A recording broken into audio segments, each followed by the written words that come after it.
네, 소유정 선생님은 뭐 지금 이 젊은 평론가라고 얘기하기도 그렇지만 당연히 젊죠. 너무 젊은데 그런 뜻이 아니고 최근에 네 새로 막 등단하신 평론가들이 너무 많으셔서 근데 아무튼 가장 활발하게 활동하시는 평론가이시고 정말 젊은 평론가의 대표이시기도 하고 예, 그래서 너무 지금 오늘 다양한 작품들에 대해서도 굉장히 많이 다루어주고 계신데요. 네, 그냥 근데 분위기가 너무 이렇게 막 딱딱하셔가지고 예, 드물게 이 얘기를 그냥 농담 삼아 말씀드리고 가고 싶어요. 사실 저희가 같은 성씨인데 그쵸? 이런 네. 얘기 한 번도 제가 한 적이 없는데 한국에서는 네, 좀 흔하지 않은 성인데 드물게 같은 자리에서 보고 계시다. 네, 좀 편안하게 들으시라 이런 말씀을 드리면서 네, 발표를 부탁드리겠습니다. 네. 소영현 선생님 소개해 주신 것처럼 젊은 세대의 대표 평론가로 오늘 이제 그 이른바 MZ세대에서의 어떤 사랑이 소설 안에서 어떻게 재현되고 있는가에 대해서 좀 탐구를 해보았습니다. 여러분들 다들 유튜브 쇼츠나 인스타그램 릴스 같은 거 많이 보실 텐데요. 진짜 우리 미디어 콘텐츠의 홍수 속에서 살아가고 있다고 이야기를 해도 과언이 아닐 것 같아요. 그러다 보니까 이제 뭐 미디어 리터러시라든지 디지털 리터러시라든지 읽고 쓸 수 있는 어떤 능력이 더 중요하게 요구가 되는 것이기도 한데 이렇게 짧고 자극적인 영상 위주의 소비가 주가 되는 시대에서 사실 출판 산업의 위기는 너무 당연한 것처럼 보입니다. 이제 한강 작가님 수상으로 지금 인쇄업이라든지 출판업계라든지 이제 호황기를 맞은 시점에서 너무나 기쁘지만 사실 이전까지는 특히나 문학에 있어서는 뭐 판매량을 비롯하여 여러 관심 같은 것들이 상대적으로 좀 이전보다 저조했던 것이 현실이 아닌가라는 생각이 드는데요. 그 중에서도 이제 문학 베스트셀러 중에서도 역주행을 했던 작품들이 있어요. 그래서 대표적으로는 두 권이 있는데 한 권은 최진영 작가님의 구애증명이라는 소설이고 최진영 작가님이야 워낙 동시대에서 신간도 활발하게 이렇게 출간을 하고 계신 그리고 발표도 열심히 하고 계신 작가님이신데 이제 제가 주목한 소설은 양 기자의 소설 모순입니다. 이 소설이 이제 2024년 올해에 이르러서 출간 26년 만에 다시 베스트셀러 반열에 합류를 하게 되었다고 해요. 네, 이제 모순의 주요 독자층이 20, 30대 여성인데요. 사실 이 소설의 주인공이 20대 중반의 여성이라는 점을 두고 보면은 당연한 결과인 것 같다라는 생각이 들기도 하지만 이 책이 출판된 시점이 1998년이다라는 점을 좀 기억을 한다면 약간 갸우뚱하게 되는 것도 사실인 것 같습니다. 지금의 세대에 해당하는 젊은이들이 이제는 기성세대가 되었을 과거 또래의 이야기를 탐독한다는 것, 그리고 마치 그것이 하나의 현상처럼 여겨지고 있다는 사실이 좀 흥미롭다고 생각을 했는데요. 이렇게 모순을 찾고 있는 MZ세대 여성 독자들을 두고 1998년생이 읽는 1998년작이라는 타이틀의 기사가 발행되기도 하였습니다. 그래서 이제 그러면 왜 지금의 젊은 여성 독자들에게 양 기자의 모순이 유효하게 읽힐까를 좀 고민을 해보게 되었는데요. 이 문학 안에 담겨있는 고민을 지금의 여성 독자들도 똑같이 공유를 하고 있기 때문에 그러겠죠. 모순은 흔히 25인 이 주인공 안진진의 남편 찾기 서사로 일축이 되는데요. 여러분들 드라마 응답하라 시리즈에서 아마 남편 찾기 좀 익숙하실 텐데 이 소설에서도 어떤 상대를 내 남편으로 삼을까를 고민을 하고 있는데 이 남편 찾기라는 말 안에 소설이 품고 있는 되게 다양한 모순들을 전부 담아내고 있지는 않습니다. 안진진이 고민을 하고 있는 결혼 상대로 고민하고 있는 두 남자가 있는데요. 김장우와 나영규가 있어요. 그래서 김장우는 가난한 사진 작가이고 나영규는 부유한 그런 인물인데요. 이제 둘 중에 누구를 결혼 상대로 골라야 할까를 고민을 하면서 이 주인공이 돌아보게 되는 게 이모와 엄마의 삶이에요. 이제 엄마와 이모는 일란성 쌍둥이이고 사실 결혼 이전까지는 얼굴도 비슷하지만 뭐 삶의 환경도 비슷했기 때문에 같았기 때문에 이제 그렇게 다르지 않은 삶을 살아왔는데 결혼을 기점으로 해서 완전히 다른 인생을 살아버리고 말거든요. 그래서 이제 이모는 이제 부유한 이모부와 결혼을 하고 엄마 같은 경우에는 이제 상대적으로 가난한 아빠와 결혼을 해서 이제 엄마는 되게 억척스럽게 살아왔고 이모는 부유하고 우아하게 살아온 그런 삶을 보면서 이제 안진지는 당연히 이모의 삶을 동경할 수밖에 이제 없습니다. 네. 그러면서 안진진이 김장우를 선택을 하면 나는 엄마와 같은 삶을 살게 될 거고 나영규와 결혼을 하면 이모와 같은 삶을 살게 될 것을 스스로 직감을 하는데요. 사실 이 소설이 출간되었던 그 시대적인 분위기도 그렇고 안진진이 살아온 배경도 그렇고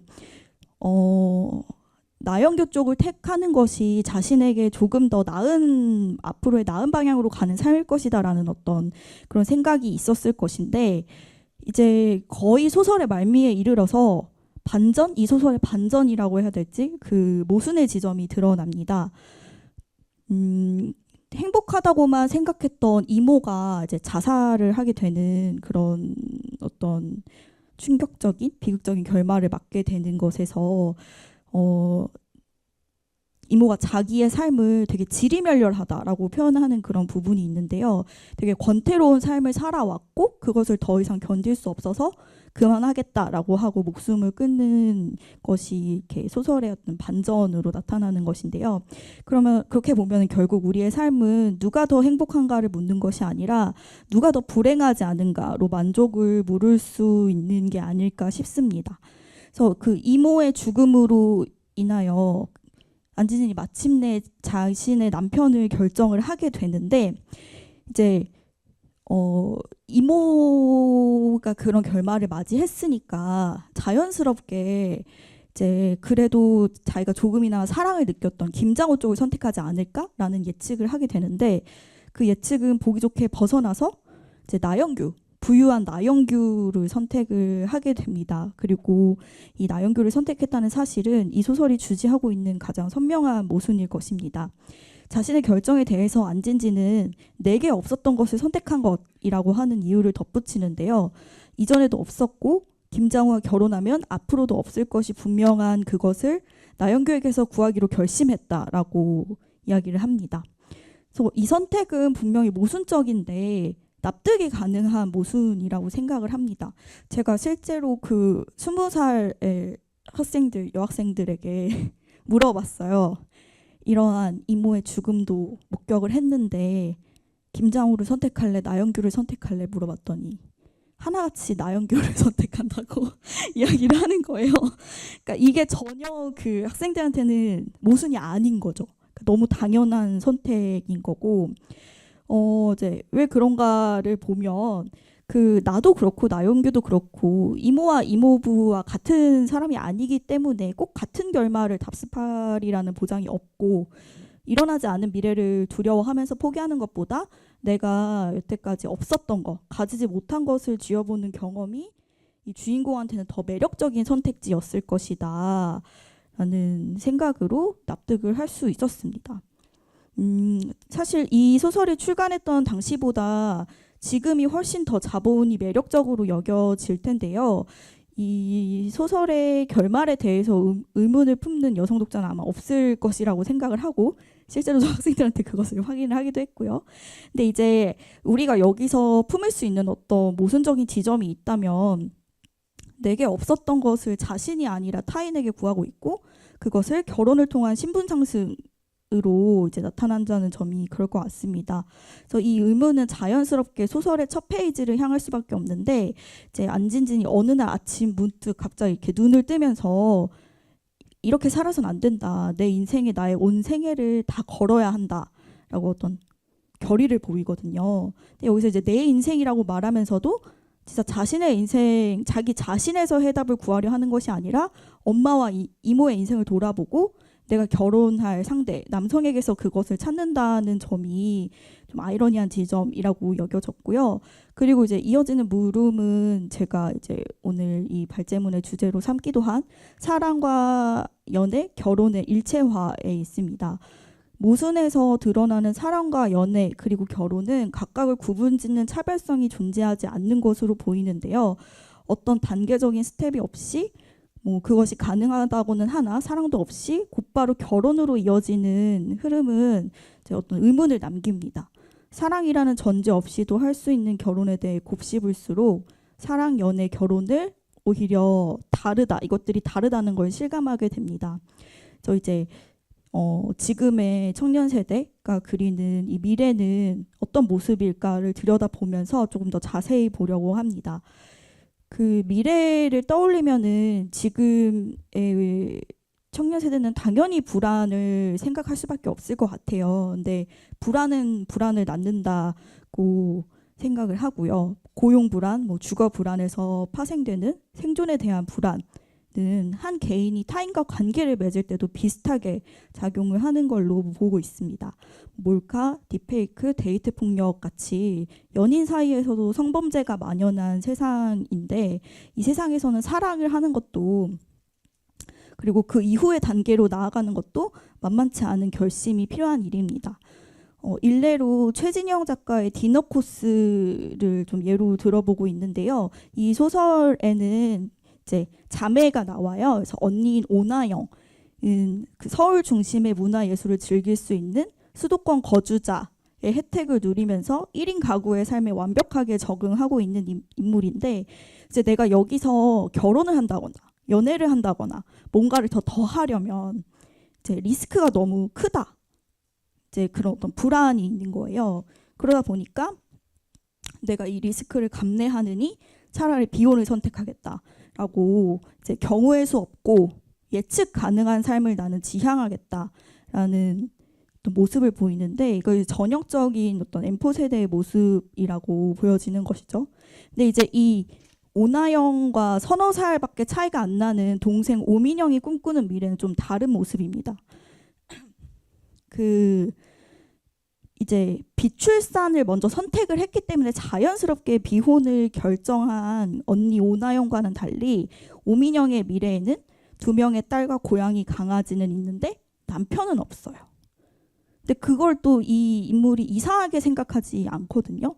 그래서 난 친구 같은 엄마가 되고 싶어라고 하는 그런 욕망은 되게 뚜렷한데 그걸 함께 실행할 남편은 전혀 염두에 두고 있지 않다는 점에서 이 오민영이라는 인물에게 있어서 결혼과 출산은 연결되는 수순이 아니라 별개의 것으로 여겨지고 있는 것으로 이제 보이고 있습니다. 흔히 미디어에서 소비되는 것처럼 새로운 세대의 청년들을 두고 전통과 관습을 거부하고 자신의 이익을 추구하는 개인주의자라고 이제 비판을 하지만 이는 달리 말해서 나를 위해서 최선과 최고의 선택을 하는 사람들이라고 말할 수도 있지 않을까 하는 생각을 해봅니다. 이제 이들은 어떠한 의지 없이 당연하게 포기를 받아들이지 않고 포기마저도 선택하려고 합니다. 따라서 결혼을 포기한다고 사랑마저 하지 않으려 하거나 출산을 영영 없을 일로 치부하지 않고 사랑과 연애, 결혼의 일체화를 거부합니다. 그리고 각각의 요소를 다음을 위한 전제 조건으로 삼지 않습니다. 그렇기 때문에 오히려 너무 자연스럽게 나 사랑하고 싶다라고 말하고 있는 것이기도 한데요. 네, 그래서 나를 중심에 두는 개인주의적인 성향이 젊은 세대의 특징 중에 하나라면 이것은 사랑에 있어서도 다르지 않다. 그리고 사랑은 이들에게 있어서 내가 원하는 것을 그래서 나 자신을 더 알게 만드는 분명한 계기가 된다라고 보았습니다. 그래서 만약에 그것이 실패한다고 하더라도 나의 다음 스텝을 위해서 어떤 활로를 마련하는 기회가 되리라는 확신을 가지고 있는 세대의 인물들이다라고 이야기를 할 수 있을 것 같습니다. 그 모순으로부터 5년 뒤에 그 정희연 작가의 소설 낭만적 사랑과 사회가 발표가 됐는데요. 그 낭만적 사랑과 사회에서 유리는 이 안진진, 모순의 안진진과 비슷한 고민을 합니다. 차이가 있다면 결혼을 통한 신분 상승의 욕망을 노골적으로 드러낸다는 사실입니다. 그 유리라는 이름과 같이 상징성의 순결을 그 무기로 삼아서 베팅이 가능한 더 좋은 조건의 남성을 찾는 적극적인 모습을 보이고 있고, 마침내 내가 제일 최선이다라고 생각하는 상대한테 베팅을 하지만 자신의 순결을 증명할 수 있는 흔적이 남지 않아서 내가 생각했던 것들이 다 허상이었음을 깨닫는 결말에 이르게 됩니다. 올해 출간된 그 장진영 작가의 나의 사내 연애 이야기라는 이 소설에서도 수진이라는 주인공이 두 남자라는 선택지를 두고 고민을 하고 있는데요. 이제 이 인물은 모두가 만류하는 짓을 하는 것을 자기 필생의 사업으로 여기고 있는 인물이에요. 그래서 사내 연애는 다 하지 말라고 하는데 굳이 사내 연애를 하고 양다리까지 걸치는 인물입니다. 근데 이제 이 사내 연애이고 양다리를 걸치게 되는데 그 두 사람과의 관계가 정말로 연애에 가까운지는 의문이 듭니다. 한쪽과는 잠만 안 잤고 한쪽과는 잠만 잤다라는 점으로 미루어 볼 때 둘 중 어느 쪽도 연애와는 거리가 좀 멀어 보인다라는 특징이 있습니다. 그래서 이제 그렇게 어떤 자기 안에 혼돈을 겪고 있는 중에 그 연애 대상이라고 생각했던 한 명이 퇴사를 빌미로 이제 이 주인공 역시 퇴사를 하게 되는데요. 여기까지 보면은 이 사내 연애라는 것이 성공적으로 이루어지지 못하고 그냥 실패에 그친 것 같습니다. 근데 이제 마지막에 이르러서 이 소설이 정말 나의 사내 연애 이야기라고 당당하게 말할 수 있는 건 그 사내 연애의 상대가 이제 이전에 그 소개했던 두 남자가 아니라 내가 그 회사에 재직했던 시절의 대표 아티스트였던 여성인 초리채라는 사실이 밝혀지기 때문입니다. 그래서 D 모델 에이전시에서 아티스트와 수습 직원으로 만났던 두 사람이 현재 자신의 브랜드를 론칭한 대표 디자이너와 이제 뮤즈, 그러니까 그 수진이 퇴사를 하고 나서 자신의 꿈대로 정말 디자이너 브랜드를 오픈을 하게 된 것이고요. 그래서 현재 진행 중인 관계에 있습니다. 그래서 이런 어떤 그 완전히 충족되지 않는 그런 밸런스 게임에서 장진영 작가는 둘 중 하나라는 필사적인 선택을 거부하고 이제 A와 B 중에서 하나를 선택하는 것이 아니라 그 다른 길을 모색하는 것으로, 그러니까 이성이지도 않고 A와 B 중에 하나가 아닌 C라는 정답을 찾아냈다는 점에서 굉장히 퀴어적인 선택을 하고 있다라고 볼 수 있습니다. 그래서 그것은 결혼이라는 제도적 올감이나 직장이라는 불합리한 조직 생활처럼 이 수진의 숨통을 조이는 틀에서 벗어날 때 가능해집니다. 예컨대 이 인물이 기획팀 직원임에도 불구하고 뭐 잡심부름을 한다거나 아니면 대표의 클러치백 거치대가 되거나 오피스 와이프라는 소리를 듣거나, 그러니까 자기 업무와는 아무런 연관이 없는 일을 해야 될 때의 그런 부조리한 환경에서 벗어나서 좀 진정으로 하고 싶었던 일을 향해 나 자신을 되찾을 때에 일과 사랑의 톱니바퀴도 비로소 맞물려 돌아가기 시작합니다. 네, 그 수진보다 보다 직접적으로 사랑에 대해서 열망을 보이는 인물은 김기태와 채미래의 소설에도 있는데요. 이제 이 소설들에서는 인물이 아예 나는 사랑이 하고 싶다라고 말을 하고 있어요. 이 사랑은 연애와 결코 동의어는 아닌데 연애는 양방향적이고 관계 지향적이라면 사랑은 일방적일 수도 있고 양방향적일 수도 있고 관계적인 특성만을 갖지는 않습니다. 그래서 연애가 하고 싶다가 아니라 사랑을 하고 싶다라고 말하는 이들에게 있어서 사랑은 어떤 타인과의 관계 맺기가 아니라 능동적인 행위로서의 욕망 실현에 가까워 보입니다. 그 롤링 썬더 러브의 맹희는 이제 연애나 결혼으로 이어지는 단계가 아니라 그 자체로서의 사랑을 간절히 원하는 것처럼 보이는데요. 뭐 그 호텔 카페에서 소개팅을 하거나 선을 보거나 하는 과정이 재화 서비스를 거래하며 사적 이익을 추구하는 시장 활동으로 이 인물은 보고 있고요. 이렇게 생각을 하는 까닭은 사랑이라는 말이 그 깊이를 생각하기 이전에 더 먼저 오랫동안 통속적으로 소비가 된 탓일지도 모르겠습니다. 그 맹희한테 있어서는 나라는 단어 역시 그런데요. 이 인물이 가지고 있는 어떤 언어 습관이 있어요. 나 조맹이라는 말로 시작하는 습관을 가지고 있는데 정작 나다움이라는 것에 대해서는 질려버린 듯한 모습을 보입니다. 그거는 아마도 이 맹이가 듣는 노래 또 이 소설 전반에서 배경음악처럼 깔려있는 통속적인 가요 때문이 아닐까 싶습니다. 저 그 소설에서 맹이가 듣는 가요는 나를 주어로 하는 어떤 나에 대한 노래들인데요. 이 노래 가사 속에서 굉장히 통속적인 어떤 행위를 하는 그런 나들로 인해서 진짜 나에 대해서 나다움이란 무엇인지에 대한 사유가 더 이상 확장되지 않는 것이 아닌가. 사실 사랑도 그와 다르지 않은 것 같고요. 그래서 이제 그 맹이는 여태까지의 자신의 삶이 뭐 사랑에 있어서나 나에 있어서나 굉장히 가요 속의 그것과 다르지 않게 살아왔는데 만족과 불만족이라는 기준 아래서 선택을 해야 한다면 그거는 만족에 가깝겠지만 이제 사실 그 만족이라는 단어 자체를 불만족스럽다라고 생각을 하면서 갱신하기 위해서 모험을 하기로 결심을 합니다. 그래서 이제 뭔가 다른 행동을 해보는 거죠.